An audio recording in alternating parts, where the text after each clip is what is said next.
ఆలగడ్డలో క్షుద్ర పూజలు కలకలం రేపాయి. ఆలగడ్డలోని విశ్వరూపనగర్ కాలనీలో ఉమాదేవి అనే మహిళ ఇంటి వద్ద మంగళవారం కొందరు వ్యక్తులు క్షుద్ర పూజలు చేశారని, మళ్లీ ఈ రోజు గుర్తు తెలియని వ్యక్తులు పూజలు చేశారని భయాందోళనకు గురవుతున్నట్లు తెలిపారు. ఎర్రనీళ్లు చల్లి ఇట్లా 2 రోజుల కిందట మంగళవారం నైట్ వచ్చేసి ఎర్రనీళ్లు చల్లిపోయినారు. నిన్న బుధవారం నైట్ వచ్చేసి అక్షంతలు కలిపిపోయినారు. వాళ్ళకి ఏం చేసినామో ఏమో గానీ మాకు అన్ని వీధులు మాత్రం సామాన్యంగా భయపడుతున్నారు. పోలీసు వాళ్ళంటే కఠిన చర్యలు తీసుకొని ఇట్లా ఎవరు చేస్తున్నారు మీరే కనిపెట్టాలా. ఇట్లా నా ఇంట్లో 2 కోడళ్ళు ఉన్నారు, కడుపుతున్నారు.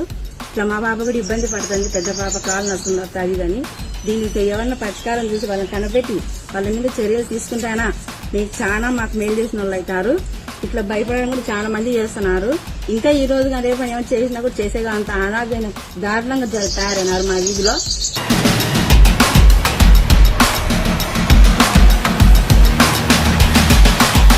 పచ్చళ్ళ అంటేనే గుర్తొచ్చేది శోభమ్మ భూమానాగిరెడ్డి గారు. వీళ్ళు శోభానాగిరెడ్డి గారి మీద, భూమానాగిరెడ్డి గారి పైన, మా కుటుంబం పైన ఎంతో అభిమానం పెంచుకొని, ఒక నమ్మకం మా మీద పెంచుకొని, వీళ్ళైతే ఏదైనా పని చెప్పినా మనకి చేస్తారు, పనులు జరుగుతాయి, మా జీవితాలు బాగుపడతాయి ఒక నమ్మకంతో మొదటి నుంచి కూడా ఎప్పుడైతే శోభానాగిరెడ్డి గారు పచ్చళ్ళ గ్రామంలో దాదాపుగా ఒక 60-70 ఇల్లు కట్టించి ఇక్కడ వీళ్ళలో ఒక ఆడపడుచులాగా ఆమె ఎల్లప్పుడూ కూడా వీళ్ళ మనసులో నిలిచిపోయింది.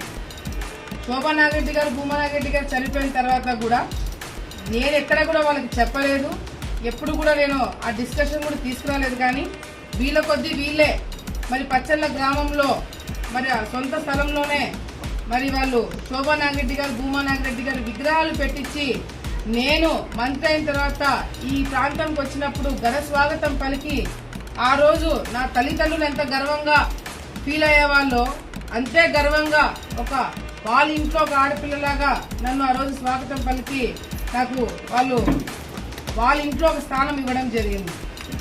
ఈరోజు నిజంగాంటే ఒక పక్కన వీళ్ళ సమస్యలు ఎన్నో ఉన్నాయి, కానీ ఏ రోజు కూడా వీళ్ళు పాపం ఎప్పుడు కూడా నా మీద ఎప్పుడు ఒత్తిడి పెట్టలేదు. గతంలో నేను మంత్రిగా ఉన్నప్పుడు వీళ్ళు మొదటి సమస్య, ముఖ్యమైన సమస్యలు ఒకటి వీళ్ళని ఐటీడీటీలో మరి చేర్చాలని చెప్పి ఒక ప్రపోజల్ పెట్టినాం. ఆ ప్రపోజల్ కూడా అన్ని విధాలుగా కూడా గతంలో నేను ముఖ్యమంత్రి గారికి లెటర్ ఇచ్చినాను, చంద్రబాబు నాయుడు గారికి లెటర్ ఇచ్చినప్పుడు అప్పట్లో ఉన్న సతీష్ చంద్ర గారు అని ఒక ఐఏఎస్ ఆఫీసరు ఆయన సపోర్ట్ తోటి ఆ ఫైల్ నడిపించి లాస్ట్ వరకు దాన్ని తీసుకురావడం జరిగింది. లాస్ట్ లో కూడా ఇందాక మరి చెప్పినట్టు ఇది మనము 2018 ఆ ప్రాంతంలో ఫైల్ అంతా కదిలి లాస్ట్ లో కూడా మరి డైరెక్టర్ గారు లాస్ట్ లో కూడా పచ్చళ్ళని ఐటీడీఏలో కలుపుతున్నాము, కానీ రాటిఫికేషన్ అనేది గవర్నింగ్ బాడీ మీటింగ్ లో జరిగితే కంప్లీట్ గా ప్రాసెస్ అంతా పూర్తవుతుందని చెప్పి ఆదేశాలు కూడా ఇవ్వడం జరిగింది. దాని తర్వాత ప్రభుత్వం మారడము, వైసీపీ నాయకులు ఎమ్మెల్యే అయిన తర్వాత ఆ గవర్నింగ్ బాడీ ఏదైతే మీటింగ్ ఉందో ఆ మీటింగ్ కి వెళ్ళింటే ఎప్పుడో ఈ పని అయిపోయేది. కానీ ఆ మీటింగ్ కి కావాలనే వైసీపీలో ఉన్న ఎమ్మెల్యే గతంలో వెళ్లకుండా కావాలనే వీళ్ళని ఇబ్బంది పెట్టి ఇంతవరకు కూడా దాని గురించి ఊసెత్తకుండా దాన్ని పక్కన పడేయడం జరిగింది. ఎందుకు చెప్తున్నానంటే మొన్న అధికారము వాళ్ళు ఉన్నప్పుడు ఈ ప్రభుత్వం రాకముందు వైసీపీ ప్రభుత్వంలో మహాదేవరపురంకి గతంలో ఉన్న YCP MLA Gangula Brijender Reddy alias Nani ఆ మీటింగ్ కు వచ్చి పాత ఎంఆర్ఓకి ఇన్స్ట్రక్షన్స్ ఇచ్చి పచ్చళ్ళలో ఉన్న ఏ ఒక్కరికి కూడా మీరు క్యాస్ట్ సర్టిఫికేట్లు ఇవ్వద్దండి అని చెప్పి బహిరంగంగా చెప్పినాడంటే ఎక్కడ వీళ్ళకి మనం పనులు చేసినా ఓట్లు మాకు ఎట్లగో పడవు, వాళ్ళంతా భూమావాలని చెప్పి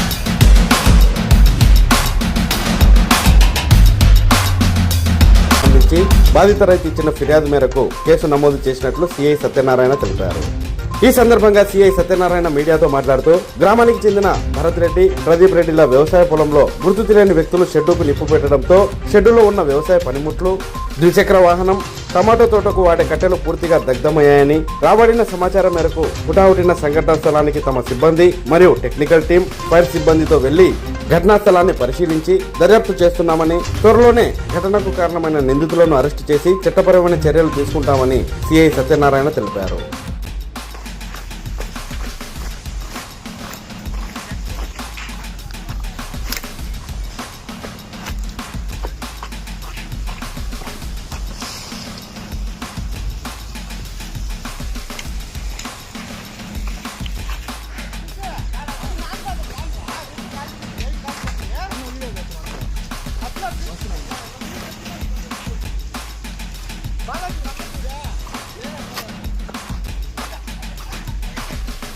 బాలాజీ గారు, బాలాజీ అన్న గారు,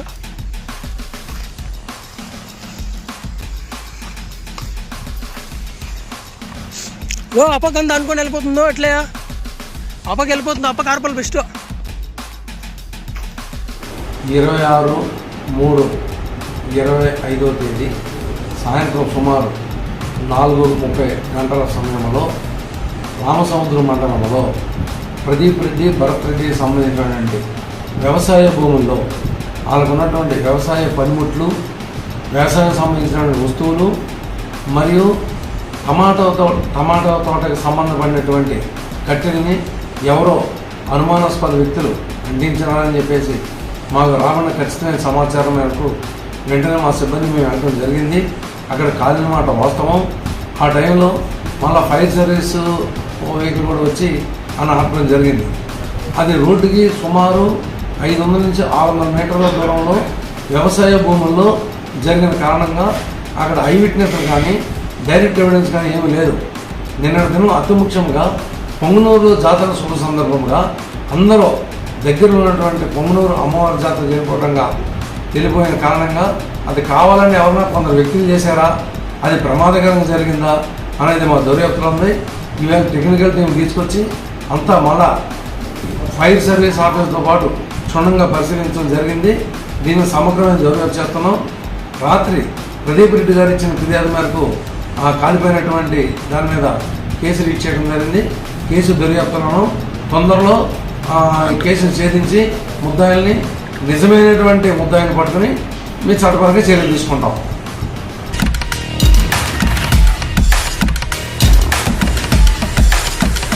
నంద్యాల జిల్లా ఆలగడ్డలోని డిఎస్పీ కార్యాలయంలో ఆలగడ్డ డిఎస్పీ ప్రమోద్ మీడియాతో మాట్లాడుతూ ఐపీఎల్ సీజన్ ప్రారంభమైన నేపథ్యంలో క్రికెట్ బెట్టింగ్లకు ఎవరైనా పాల్పడితే వారిపై కఠిన చర్యలు తీసుకుంటామని హెచ్చరించారు. క్రికెట్ బెట్టింగ్లపై పూర్తి నిఘా ఉంచడం జరిగిందని, ముఖ్యంగా యువకులు, విద్యార్థులు బెట్టింగ్ వేసడానికి లోనై తమ జీవితాలను నాశనం చేసుకుంటున్నారని అన్నారు. ఈ విషయంలో తల్లిదండ్రులు అప్రమత్తంగా ఉంటూ ఎప్పటికప్పుడు పిల్లల కదలికలు గమనిస్తూ ఉండాలని అన్నారు. ఎవరైనా క్రికెట్ బెట్టింగ్లకు పాల్పడితే తమకు సమాచారం ఇవ్వాలని, సమాచారం ఇచ్చిన వారి వివరాలను గోప్యంగా ఉంచుతామని డిఎస్పీ ప్రమోద్ తెలిపారు. నమస్కారం. ఐపీఎల్ క్రికెట్ 2025 జరుగుతున్న నేపథ్యంలో క్రికెట్ బెట్టింగ్ పేరిట చాలామంది అమాయకులను, యువతను టార్గెట్ చేసి ఈజీగా డబ్బులు సంపాదించవచ్చు అనే ఒక ఆశ చూపించి చాలామందిని మోసం చేయడం జరుగుతుంది. గతంలో కూడా చాలామంది యువత డబ్బులు కోల్పోయి మోసపోయారు.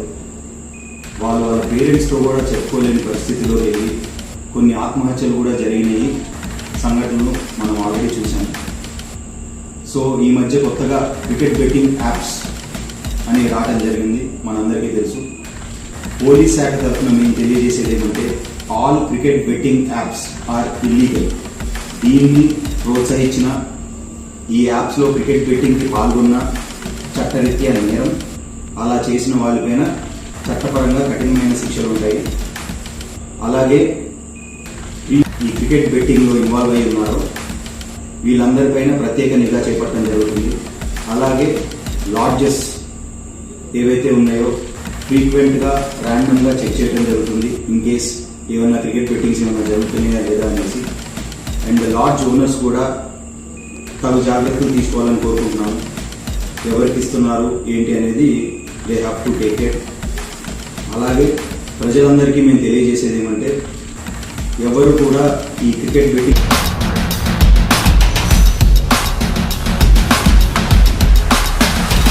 కష్టం చేసుకుంటూ బతుకుతున్న నిరుపేద వృద్ధులకు, వితంతువులకు, ఒంటరి మహిళలకు, కుల వృత్తుల వారికి వారి కష్టానికి తోడుగా మేమున్నామంటూ ప్రభుత్వం కొంత డబ్బులు పెన్షన్ రూపంలో అందిస్తుంది.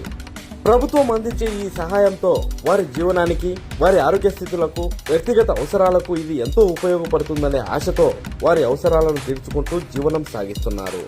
ఇందుకు విరుద్ధంగా కొందరు అధికారులు ఇంటి పన్ను, నీటి పన్నులు కట్టాలంటూ మీ అవసరాలతో మాకేంటి, మీ బాధలతో మాకేంటి అంటూ ముక్కు పిండి మరీ ప్రభుత్వం మంజూరు చేసిన పెన్షన్ సొమ్మును వసూలు చేయడంతో తమకు కనీస అవసరమైన మందులకు డబ్బులు లేక అనారోగ్యంతో ఓ వితంతు మహిళ మృతి చెందిన ఘటన నంద్యాల జిల్లా రుద్రవరం మండల కేంద్రంలో చోటు చేసుకుంది. రుద్రవరం తహసీల్దార్ కార్యాలయానికి సమీపంలో నివాసం ఉంటున్న 45 సంవత్సరాల లక్ష్మీదేవి ప్రభుత్వం అందించే వితంతు పెన్షన్ తీసుకుంటూ తన ఒక్కగానొక్క కొడుకును పోషించుకుంటూ జీవనం సాగిస్తుంది. ఈ క్రమంలో స్థానిక పంచాయతీ ఎగ్జిక్యూటివ్ అధికారి మార్చి మాసానికి చెందిన వితంతు పెన్షన్ 4,000 రూపాయలను లక్ష్మీదేవికి ఇవ్వలేదు. తన వితంతు పెన్షన్ ఎందుకు ఇవ్వలేదని తన కొడుకుతో సహా వచ్చి అధికారిని అడగగా, మీరు ఇంటి పన్ను కట్టలేదంటూ అందుకు బదులుగా మీ పెన్షన్ సొమ్మును జమ చేసుకున్నామని జవాబు ఇవ్వడంతో కృంగిపోయిన ఆ మహిళ, అయ్యా నాకు గత కొంతకాలంగా షుగరు, ఆయాసంతో ఇబ్బందులు పడుతూ మందులు కొనుక్కొని వాటిని మింగుతూ బతుకుతున్నానని, నా మీద కనికరం ఉంచి నా పెన్షన్ డబ్బులు ఇవ్వమని ప్రాధాయపడినా కూడా కనికరించని ఈవో సుబ్బారావు, మీకు మందులకు డబ్బులు లేకపోతే నేను ఏమి చేయాలి, మీరు ఇంటి పన్ను కట్టలేదు కాబట్టి నేను పెన్షన్ డబ్బులు జమ చేసుకున్నానని వారితో దురుసుగా వ్యవహరించినట్లు కుమారుడు వాపోయాడు. మీకు మందులకు డబ్బులు లేకపోతే వడ్డీకి తీసుకొని ఆసుపత్రికి వెళ్లమని చెప్పడంతో ఏమి చేయాలో దిక్కుతోచక గత 15 రోజులుగా నంద్యాలకు వెళ్లి ప్రభుత్వ ఆసుపత్రిలో చికిత్స పొందుతూ ఉంది. తన పెన్షన్ తనకు ఇప్పించమని లక్ష్మీదేవి గ్రామ పెద్దలతో చెప్పగా గ్రామ పెద్దలు స్థానిక ఎగ్జిక్యూటివ్ అధికారికి పలుమార్లు చెప్పినా కూడా ఆయన వారి మాట వినలేదు. అనారోగ్యంతో బాధపడుతున్న లక్ష్మీదేవి శనివారం అర్ధరాత్రి సమయంలో మృతి చెందింది. తన పెన్షన్ డబ్బులను పన్నుల పేరిట జమ చేసుకోవడంతోనే సరైన సమయానికి మందులకు డబ్బులు లేని కారణంగా లక్ష్మీదేవి మృతి చెందిందని గ్రామస్తులు ఆవేదన వ్యక్తం చేస్తున్నారు. తన తల్లి కొన్ని సంవత్సరాలుగా అనారోగ్యంతో బాధపడుతూ కేవలం ప్రభుత్వం ఇచ్చే పెన్షన్ డబ్బులతో మందులు కొని వాటిని మింగుతూ బతుకుతుందని తన కుమారుడు రామ్మోహన్ తెలిపారు. తన తల్లికి వచ్చే పెన్షన్ డబ్బులను ఈవో సుబ్బారావు పన్ను కట్టాలంటూ ప్రభుత్వం ఇచ్చే 4,000 రూపాయల పెన్షన్ను తమకు ఇవ్వకుండా జమ చేసుకున్నారని తెలిపాడు.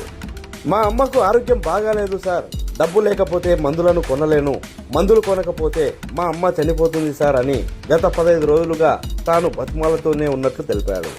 కానీ నీ బాధతో మాకేంటి పని, నీకు డబ్బు లేకపోతే వడ్డీకి తీసుకొని మందులను కొనుక్కొని మీ అమ్మను బతికించుకోపో అంటూ ఆ అధికారి నిర్లక్ష్యంగా సమాధానం ఇచ్చాడని ఆ రామ్మోహన్ తెలిపారు. ఇవాళ కేవలం తన తల్లికి మందులు కొనలేక తన తల్లి మృతి చెందిందని మృతురాలి కొడుకు ఏఎం న్యూస్తో కన్నీరు మున్నీరయ్యాడు. ప్రభుత్వ నిబంధనలకు విరుద్ధంగా ప్రభుత్వం అందించే పెన్షన్ సొమ్మును పన్నుల పేరిట వసూలు చేస్తూ ప్రజల చావుకు కారణమవుతున్న ఇలాంటి అధికారిపై ఉన్నతాధికారులు వెంటనే చర్యలు తీసుకోవాలని స్థానికులు కోరుతున్నారు.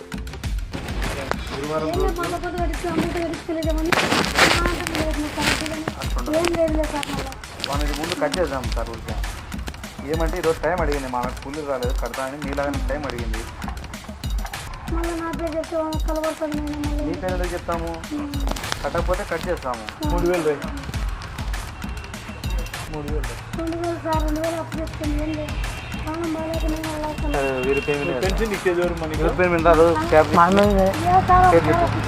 లక్ష్మీదేవి పేరు జీడి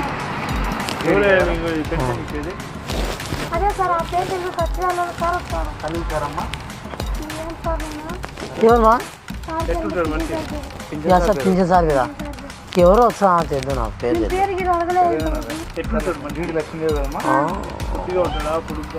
ఒక రకం మధ్య రకం ఒక సచివాలయంలో ఉంటాడా పుట్టిగా ఉంటాడా? ఏవో సుబ్బారావు సార్ గారు పెన్షన్ ఇవ్వండి, మరి మీరు నీటి పన్ను కట్టాలి, ఇంటి పన్ను కట్టాలి, సర్వీసింగ్ నెలకు 3,000 కట్టాలి, అందుకని మీకు మీ పెన్షన్ ఇవ్వము అన్నారు సార్.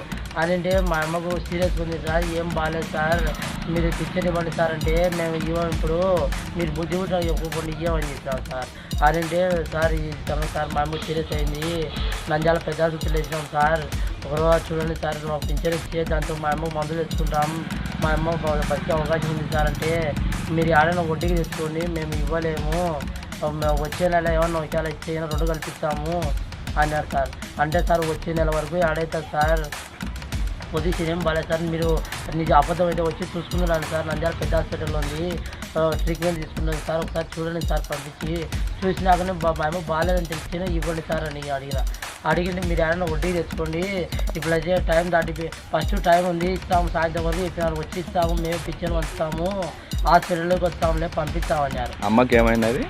అమ్మకు బీపీ షుగర్ ఎక్కువ అయింది, ఇంతకుముందు క్యాన్సర్ ఆపరేషన్ కూడా జరిగింది, దానిలో కూడా టాబ్లెట్ తీసుకుంటుండే, అది ఇంకా ఏం బాగాలేకుంటే సార్ మేము లెక్క నెల కట్టాలంటే కట్టలేము సార్, సర్వీసింగ్ లెక్క 2000 3000 ఎక్కలేదు సార్, ఇక్కడ కట్టాలంటే కట్టలేము, మా అమ్మకు చూపిస్తే టాబ్లెట్ తినగల ఇబ్బంది సార్ అంటే మేము కోసిపోదాం కొలాయి మీరు ఆడ తిప్పలు పడుకోండి, ఎవరికైనా ఎత్తుకోండి అని గోడాడిస్తాను సార్. ఇప్పుడు మీరు నీటి పన్ను కట్టనందుకు పెన్షన్ ఇవ్వకుండా నిలబెట్టినారు, ఆఫ్ చేసినారు సార్. ఆ పెన్షన్ ఇచ్చింటే మా అమ్మ బతికే అవకాశం ఉంది సార్, మందులు లేక తిండికి లేక చనిపోయింది సార్. ఈ విషయం ఎవరికన్నా చెప్పినారా, నాయకులకు కానీ ఎవరికన్నా? నాయకులకు చెప్పలేదు సార్, బ్రహ్మ వాళ్ళ తమ్ముడు బరి శంకరరావు చెప్పింటే శంకర నడిచి వాళ్ళ అమ్మ పొజిషన్ ఏం బాగాలేదు, అర్చ కూడా పిక్చర్ ఇవ్వండి అని అడిచినాడు సార్. అడిచింటే పలకకుండా ఫోన్ కట్ చేసినాడు, 2-3 మాటలు ఫోన్ చేసినా కానీ లిఫ్ట్ చేయలేదు. మళ్ళీ నంద్యాల ట్రాఫిక్ పోలీస్ ఇన్స్పెక్టర్ సార్కి చెప్పించాను, ఆ సార్ చెప్పింటే సార్ నేను చెప్తాను చెప్పినాడు, చెప్పింటే సాయంత్రానికి ఫోన్ చేసి నాకు ఈ నెల పింఛన్ ఇవ్వలేము, టైం దాటిపోయింది, మళ్ళీ వచ్చే నెల అది ఇది కల్పిస్తామని తొడ్డి చెప్పినాడు సార్.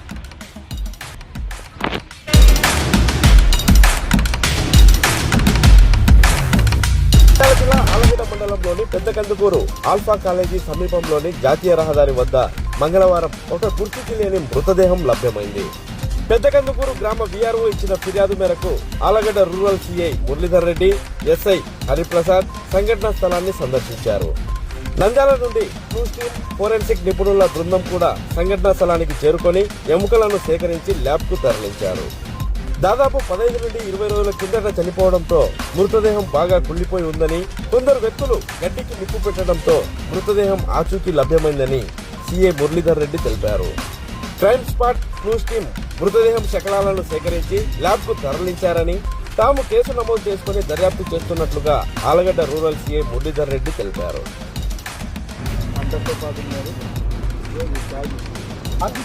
ఇప్పుడు చనిపోయింది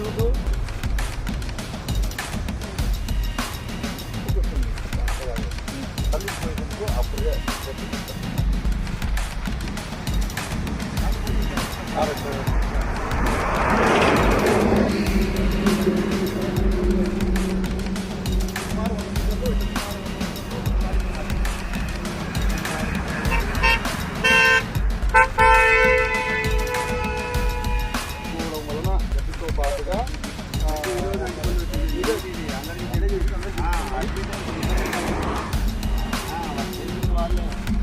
వాళ్ళు ఏమంటే ఇప్పుడు ఉందని భయపడి రాదు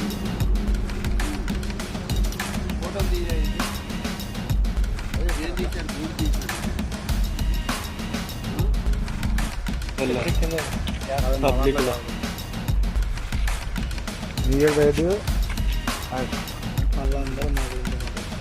ఫైర్ యాక్షన్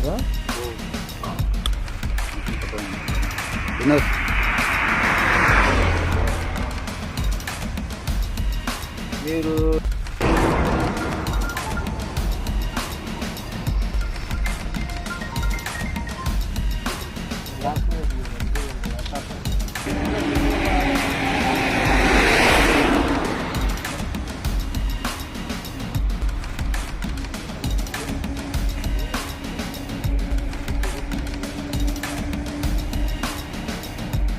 పెద్ద కందుకూరు వీఆర్ఓ గారు పోలీస్ స్టేషన్కి ఒక ఫిర్యాదు ఇచ్చారు. హైవే పక్కన పెద్ద కందుకూరు నుంచి కాగలమరి వెళ్ళే హైవే పక్కన ఈరోజు కాలిన గడ్డి మధ్యలో ఒక ఒక శవం యొక్క కళేబరం పడి కాలిపోయి ఉన్న శవం అస్థిపింజరము పడి ఉన్నదని, దానికి అది సుమారుగా ఎప్పుడో ఒక 10-20 రోజుల నుంచి కుళ్ళిపోయి ఉండి ఈ దినము ఆ రోడ్డు పక్కన ఉన్న ఎవరో ఆ గడ్డిని అంటించి పెడితే ఆ గడ్డి కాలి అది బయటికి ఆ పుర్రెలు ఎముకలు బయటకు వచ్చాయి. సో ఆ కంప్లైంట్ మేరకు ఆలగడ్డ రూరల్ పోలీస్ స్టేషన్లో కేసు నమోదు చేస్తున్నాము. స్పాట్ PM కింద ఫోరెన్సిక్ నిపుణులను పిలిపించి అక్కడ స్పాట్లో డాక్టర్ గారి చేత అది పరిశీలించి తర్వాత నివేదిక పోస్ట్మార్టం నివేదిక వచ్చిన తర్వాత దర్యాప్తును ముందుకు సాగుతుంది.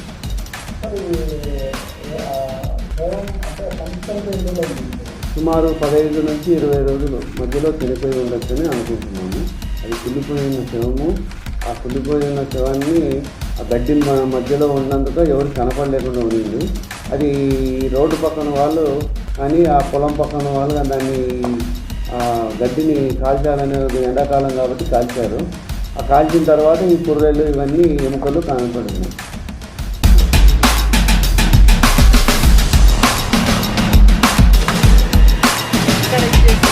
పోయిన సంవత్సరం ఇదే, ఇప్పుడు ఇదే. ఏం మార్పు వచ్చింది?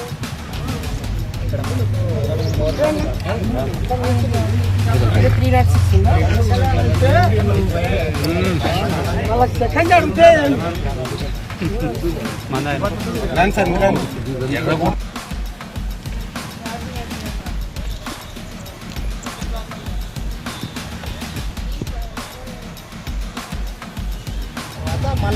కేసు మెయింటైన్ చేయండి. ఇది 22 మన లింగంజన కాడ 27 ఇంకా చెప్పాలంటే ఆడి నుంచి మనం మెయింటైన్ చేసుకుంటూ పైకి తీసుకుపోయినాం. అప్పుడు మనకు గూటూరు కాడ 1500 ఉండాలక. ఆ లెవెల్ పోవాలంటే మనం 1500 తెచ్చుకోవాలి. ఎందుకు ఈసారి నీళ్ళు మనకి లేక తక్కువైందా? మనం ఇప్పుడు మీ టీ గారితో మాట్లాడిన పొద్దున్న నుంచి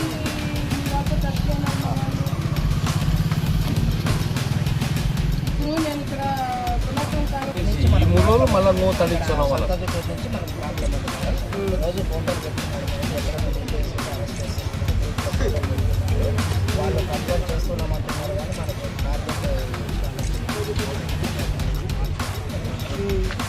మనకి ఫస్ట్ నుంచి నాకు గుర్తున్నప్పటి నుంచి ఫస్ట్ నుంచి నేను అధికారులకు మొత్తుకునేది అదే, కింది నుంచి పెట్టి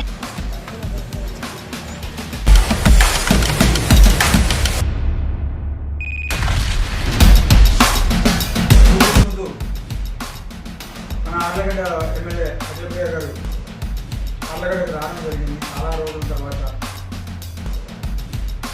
వచ్చి రాగానే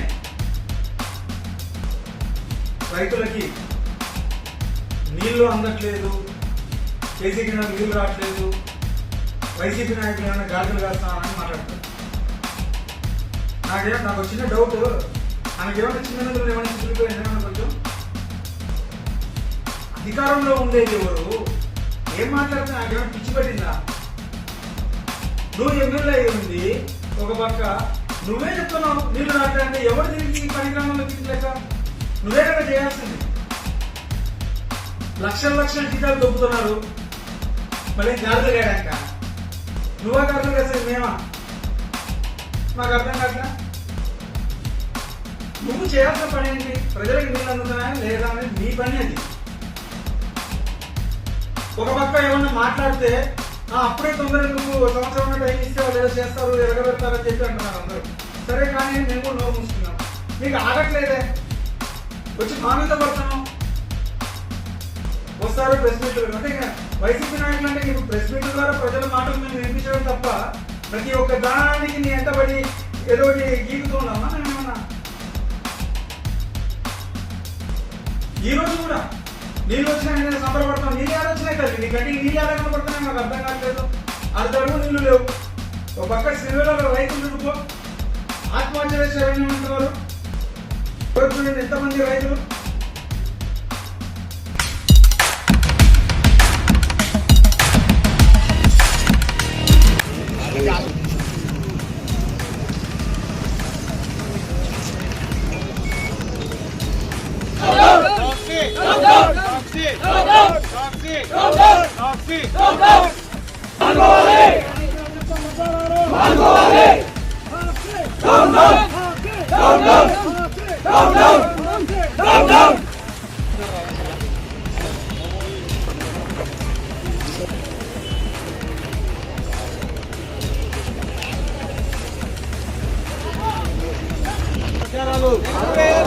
టీడీపీ నాయకులపై సాక్షి అసత్య ప్రచారాలు టీడీపీ నాయకులపై సాక్షి అసత్య ప్రచారాలు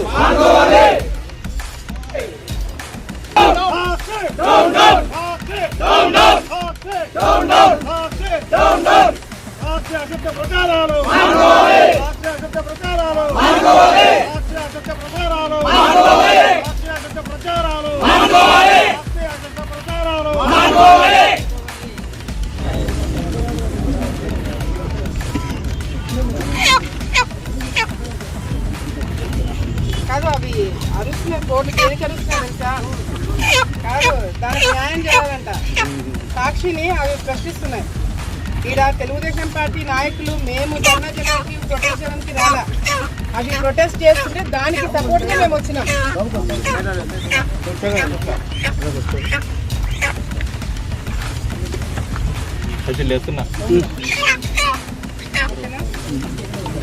ఓకే మేడం, కదలేదు ఇంకా రైట్ మేడం.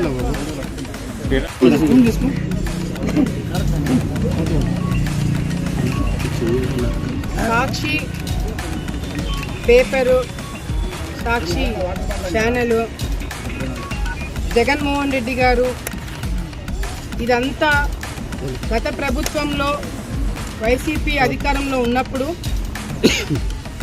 వాళ్ళ తరపున వాళ్ళ వల్ల చాలామంది బాధితులైనారు. అటు మహిళలు కావచ్చు, ఉద్యోగస్తులు కావచ్చు, రైతులు కావచ్చు, ఎంతో మంది జీవితాలు రోడ్డు మీద పడి వాళ్ళందరూ కూడా మనం కూడా చూస్తాం, బాధితులైనాము. కానీ మనుషులతో పాటు జంతువులు కూడా బాధితులు కావడము మొదటిసారి. వీళ్ళ వల్ల ఈరోజు మేము ఇక్కడ ఏదో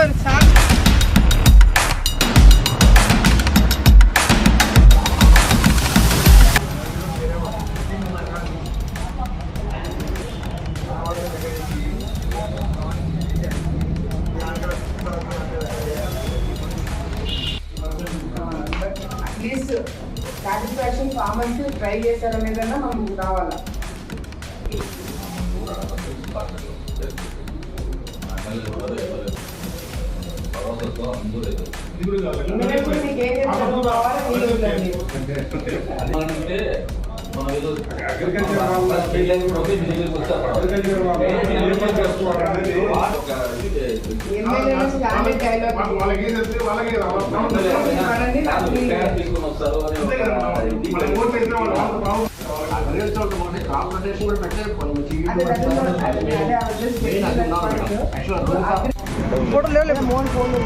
మేడం ఉంటే నాయకుడు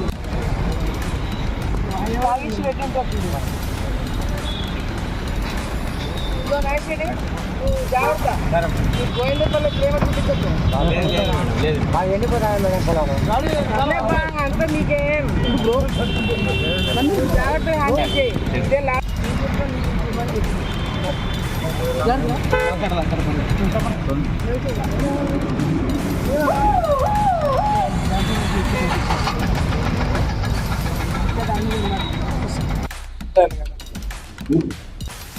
ఓకే. ఈరోజు నంద్యాలలో అటు తెలుగంగ కేసీ కెనాల్ సంబంధించిన అధికారులతో ఒక మీటింగ్ ఏర్పాటు చేయించడం జరిగింది. ఎందుకంటే ఆలగడ్డ నేను గత ఎన్నోసార్లు అసెంబ్లీలో కావచ్చు, ప్రెస్ మీట్లలో కావచ్చు, ఎన్నో సందర్భాల్లో ఆలగడ్డ ప్రాంతంలో కావచ్చు, లేదా కేసీ కెనాల్ రైతులు కావచ్చు, ప్రత్యేకంగా తెలుగంగ రైతులు కావచ్చు, ప్రత్యేకంగా రైతులు పడే సమస్యల గురించి చాలా సందర్భాల్లో మాట్లాడడం జరిగింది.